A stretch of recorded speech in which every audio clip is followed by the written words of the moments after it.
Hello my dear friends and masters, welcome back to our channel oneness vegetarianism. నా పేరు స్వప్నేశ్వరి. ముందుగా మనందరి గురువు అయిన డాక్టర్ బ్రహ్మశ్రీ పితామహపత్రి సార్కి నా యుక్కనంత కోటి ఆత్మ ప్రణామాలు.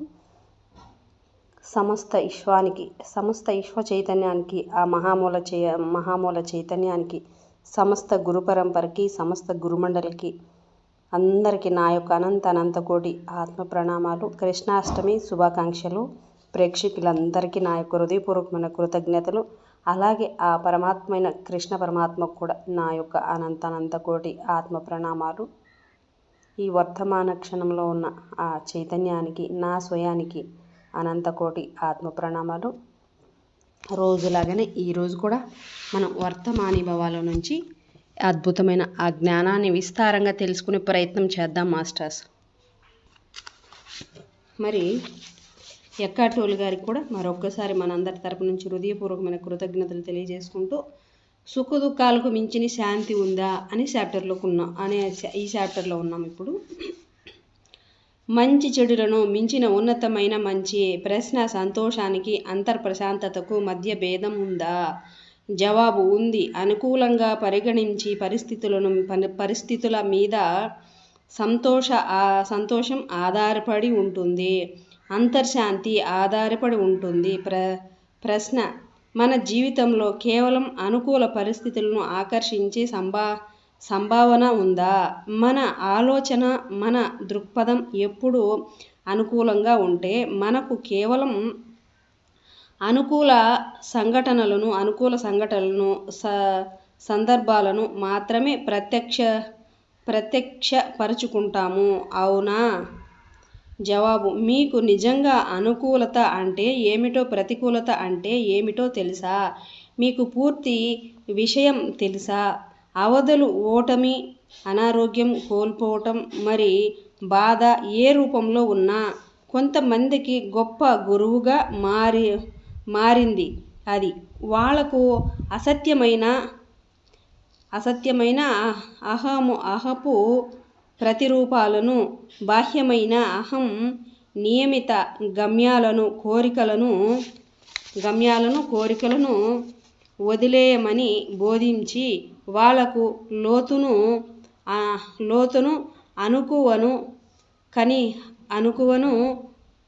కనికరాన్ని నేర్పింది. వాళ్లను మరింత యథార్థముగా చేసింది. మీకు ఎప్పుడైనా ఏదైనా వ్యతిరేకంగా జరిగితే దానిలో ఒక లోతైన పాఠం దాగి ఉంటుంది. మీరు దాన్ని అప్పుడు చూడలేకపోవచ్చు. ఒక స్వల్ప అనారోగ్యం లేదా ప్రమాదం కూడా మీకు మీ జీవితంలో ఏది వాస్తవమో,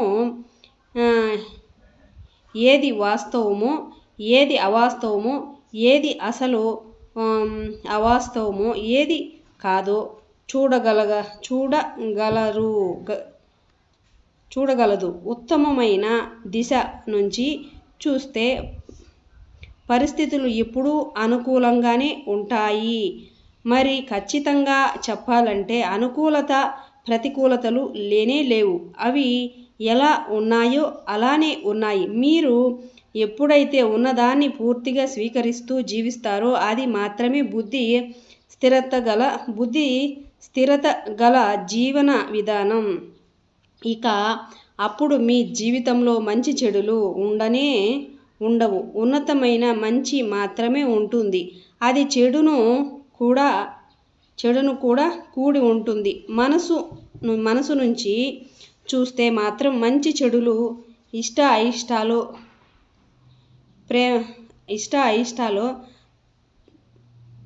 ప్రమద్వేషాలు ఉంటాయి. కనుక బుక్ ఆఫ్ జెమినీస్లో మంచి చెడులు, జ్ఞానము, చెడు నుంచి తినగానే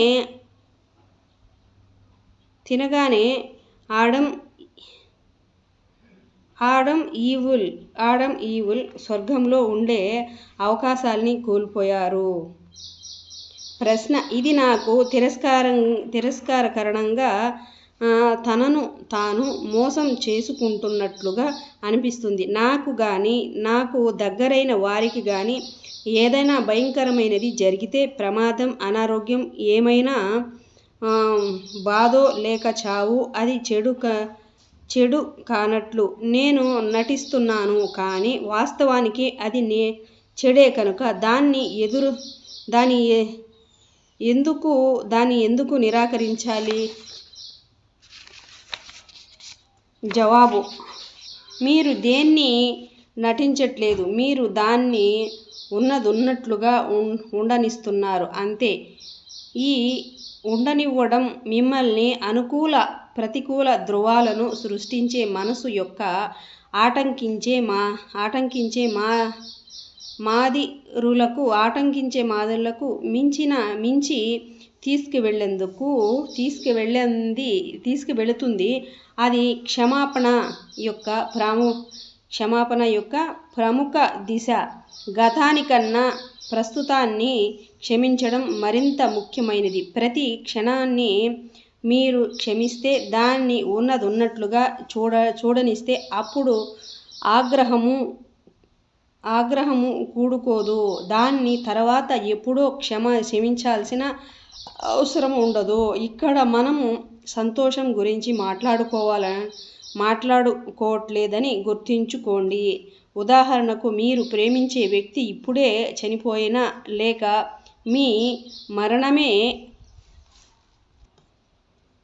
మీ మరణమే దగ్గర పడుతున్న భావం ఉన్నా మీ సంతోషంగా ఉండలేరు. అది అసాధ్యం. కానీ మీరు ప్రశాంతంగా ఉండవచ్చు. విచారము, కన్నీళ్లు ఉండవచ్చు. కానీ ఆటంకపడడాన్ని త్యజించినప్పుడు ఆ విచారము క్రింద లోతైన నిశ్చలత, స్థిరత్వము, పవిత్రమైన ప్రస్తుతత్వములను అనుభవిస్తారు. ఇదే ఉనికి యొక్క ప్రకటితం. ఇదే అంతర్శాంతి. వ్యతిరేకత లేని మంచి ఇది. ప్రశ్న: దేన్నైనా చేయగల పరిస్థితే కనుక, అయితే దాన్ని అలాగే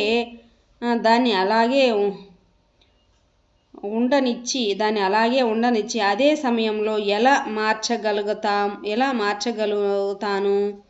జవాబు: మీరు చేయాల్సిందేదో అది చేయండి. ఈ లోకపు ఉన్నదాన్ని స్వీకరించండి. మనసు, అడ్డగింపు రెండు ఒకే అర్థాలుగలవి కనుక స్వీకరణ మీకు వెంటనే మనసు ఆధిక్యత నుంచి స్వేచ్ఛని, ఉనికితో తిరిగి సంబంధం కలిగిస్తుంది. తత్ఫలితంగా చేయడం కూడా గల మామూలు అహపు కారణాలు: భయం, అధికారం, అత్యంత సంరక్షించుకోవడం, లేదా అసత్యపు అహంభావాన్ని పోషించడం ఇక పని చేయవు. మనసు కన్నా ఎంతో గొప్పదైన బుద్ధి ఇప్పుడు ప్రకటితం అవుతుంది కనుక మీ చేతుల్లోకి వేరే ఇతర గుణపు చైతన్యము ప్రవహిస్తుంది. మీ గమ్యపు నమూనాల్లో మీకోసం అల్లుకొని వచ్చిన వాటన్నిటినీ స్వీకరించండి. అవి తప్ప మీ అవసరాలకు సరిపడ్డ ఇంకేమున్నాయి? భౌతిక ప్రపంచ శక్తి ఇంకా పరిపూర్ణ జ్ఞానము కలిగి ఉన్న అతి అరుదైన మనుషుల్లో ఒకరై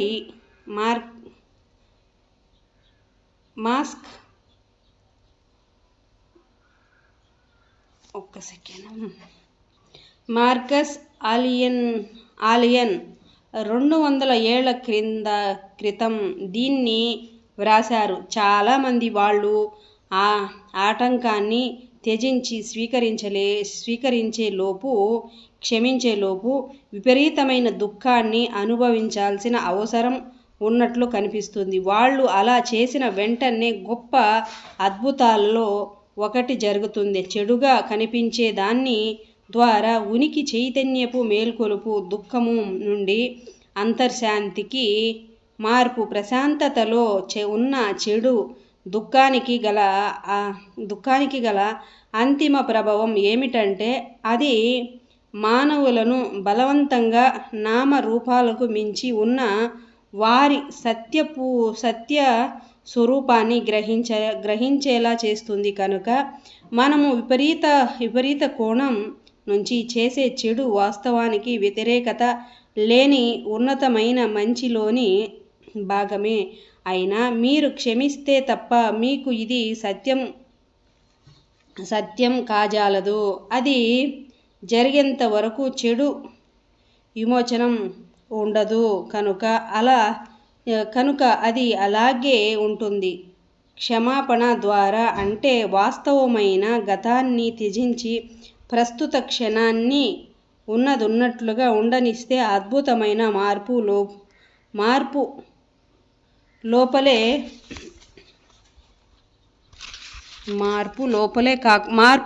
కాకుండా బయట కూడా జరుగుతుంది.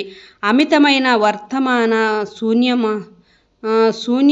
మౌనం మీలోనే కాకుండా మీ చుట్టూ కూడా ఉద్భవిస్తుంది.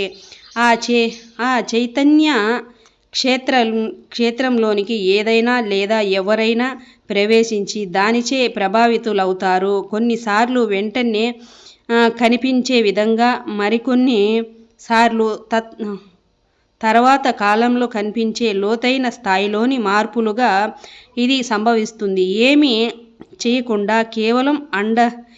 కేవలం ఉండటం వలన అమితమైన వర్తమాన ప్రకంపనలను నిలిపి ఉంచటం వలన మీరు విరోధాన్ని కరిగించి బాధను మార్చి అచేతనను నివారిస్తారు.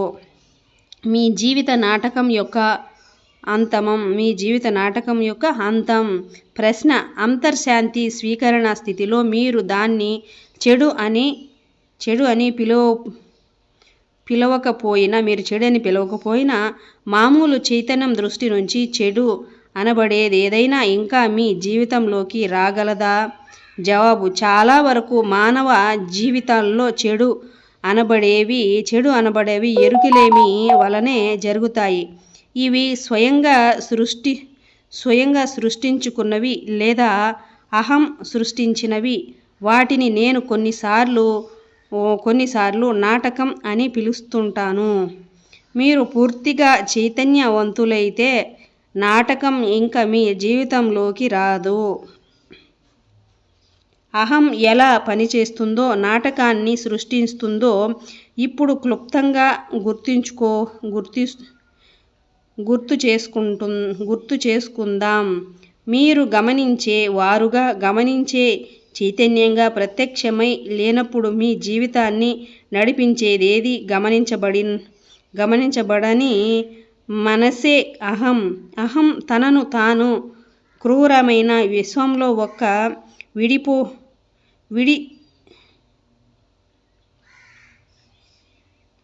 విడితునకగా చూసుకుంటుంది. ఏ ఇతర జీవితోనూ వాస్తవమైన అంతర్సంబంధం లేకుండా చుట్టూ ఉన్న ఇతర అహాలను సంభవించగల ఇబ్బందులుగా బెదురుగా అయినా చూస్తుంది, లేదా దాని సొంత అవసరాలకు వాటిని ఉపయోగించుకునే ప్రయత్నమన్నా చేస్తుంది. మూలమైన అహపు నమూనాలు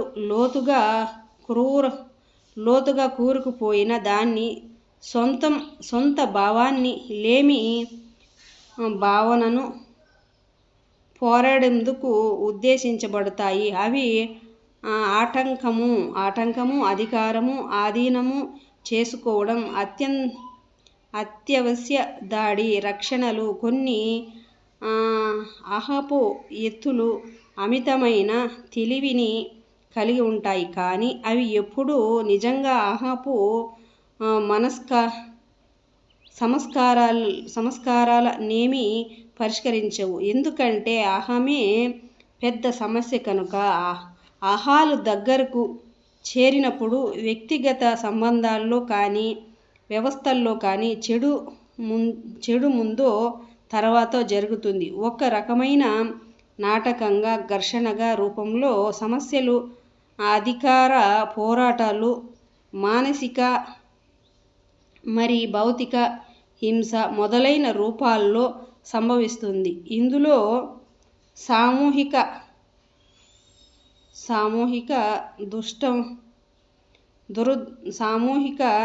దుష్టము అంటే యథార్థము, స్వలాభం కోసం ఇతరులను తీవ్రంగా ఉపయోగించుకోవడం, లేదా ఒక దేశము తరపు నుంచి పెద్ద సంఖ్యలో మనుషులను క్రూరంగా హతమార్చడం. అహం కూడా సామూహిక చైతన్యము వలనే ఇంకా నిరంతర అహపు ఆటంకాలు. సామూహిక చైతన్యము వల్లే ఇంకా నిరంతరం అహపు ఆటలు శరీరం ద్వారా శక్తి యొక్క ప్రవాహాన్ని అడ్డగిస్తూ అడ్డంకులు సృష్టించి అనేక రకాల వ్యాధులకు కారణమవుతాయి. మీరు తిరిగి ఉనికిలో సంబంధితులై మనసుచే నడిపించబడుతున్నప్పుడు వాటిని సృష్టించుకోరు. మీరు నాటకాన్ని సృష్టించి అందులో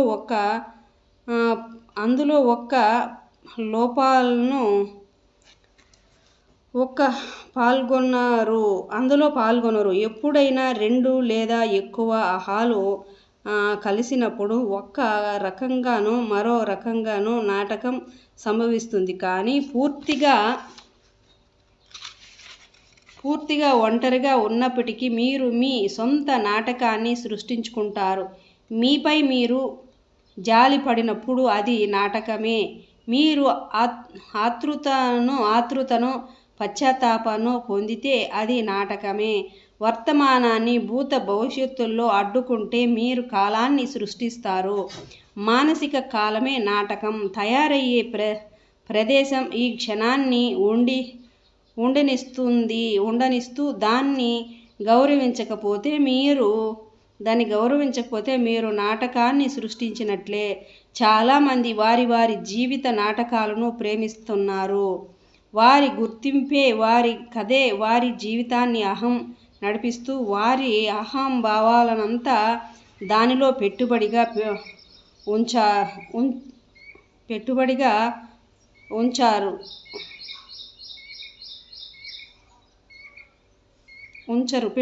ఉంచరు. మామూలుగా సమాధానం కోసం, పరిష్కారం కోసం లేదా మార్పు కోసం వారి అన్వేషణ ఏది విజయం సాధించదు. అయినా ఇది కూడా అందులోని భాగమే. వారు ఎక్కువగా భయపడి అడ్డగించేది వారి మేల్కొల్పునే. ఉన్నదాన్ని పూర్తిగా స్వీకరిస్తూ జీవిస్తే అదే మీ జీవితంలోని నాటకం అంతం అవుతుంది. ఎవ్వరూ కూడా ఎంత కష్టపడినా మీతో కనీసం ఒక వాదనైనా పెట్టుకోలేరు. ఒక పూర్తి చైతన్యవంతమైన వ్యక్తితో వాదనను పెట్టుకోలేరు. వాదన అంటే ఒక మానసిక స్థితిలోనూ మీ మనసుతోనూ పోలికే కాకుండా అవతల వ్యక్తి స్థాయిని ఆటంకిస్తూ ప్రతిస్పందించడం. వారికి ఫలితంగా వ్యతిరేక ధృవాలు పరస్పరము శక్తివంతమవుతాయి. ఇవి చైతన్యరహిత్యపు పోకడలు. మీరు చెప్పాలనుకుంటున్నది స్పష్టంగా, స్థిరంగా చెప్పవచ్చు. కానీ దాని వెనకాల ఎటువంటి ప్రతిచర్య బలము ఉండదు. రక్షణ దాడి ఉండవు. కనుక అది నాటకంగా మారదు. మీరు పూర్తిగా చైతన్యవంతమైతే ఘర్షణలో పడరు. తనలో తాను ఏకమైనవాడు ఎవడూ జగడాన్ని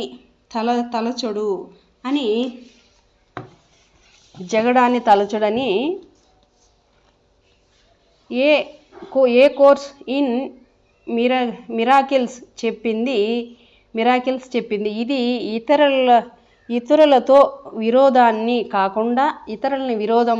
విరోధంగా కాకుండా ప్రప్రథమంగా మీలోని విరోధాన్ని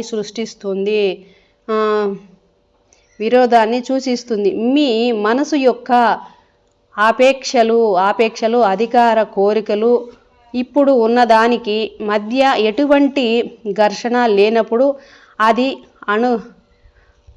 అది అణుగుతుంది. ఆశాతత్వము, జీవిత చక్రాలు ఏమైనప్పటికీ మీరు భౌతిక స్థాయి లేదా దిశలో ఉండి మానవ మనస్తత్వముతో ముడిపడి ఉన్నంత వరకు భౌతికమైన బాధ చాలా అరుదుగా సంభవించగల అవకాశం ఉంది. దీన్ని దుఃఖంతో మనోద్వేగ బాధతోనూ పోల్చుకోకూడదు. దుఃఖమంతా కూడా అహం వల్ల సృష్టించబడింది, ఆటంకించడం వలన కలిగినది. పైగా మీరు ఈ స్థాయిలో ఉన్నంత వరకు దాని కాలచక్రం ప్రకృతికి అన్ని వస్తువులను అశాశ్వతపు నియమానికే లోబడి ఉండాల్సిందే. కానీ మీరింక దీన్ని చెడుగా పరిగణించరు. అది ఉంది అంతే. అన్ని వాస్తవాలు యొక్క ఉనికిని ఉండనివ్వడం ద్వారా వ్యతిరేకతల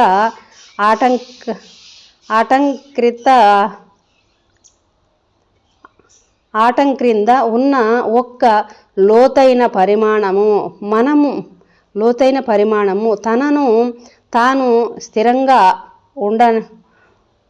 ఉండడాన్ని మీరు వ్యతిరేకపరుచుకుంటుంది. ఇది మారని లోతైన నిశ్చలత.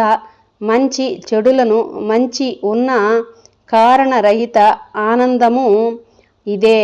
ఉనికి యొక్క ఆనందము భగవంతుని ప్రశాంతత. రూపస్థితిలో జనన మరణాలు, సృష్టి విధ్వంసాలు,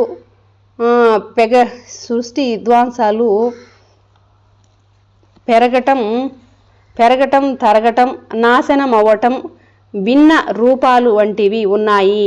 ఇది ప్రతి చోట ప్రతిబింబిస్తుంది.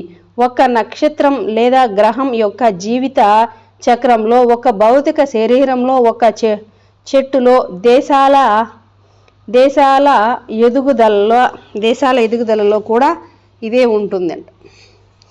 Okay masters, thank you masters, thank you so much masters. మరొక చాప్టర్లో మరి ఇంకా అద్భుతమైన జ్ఞానాన్ని తెలుసుకునే ప్రయత్నం చేద్దాం. మీ అందరికీ నా యొక్క హృదయపూర్వకమైన కృతజ్ఞతలు. అలాగే మరి చూస్తున్న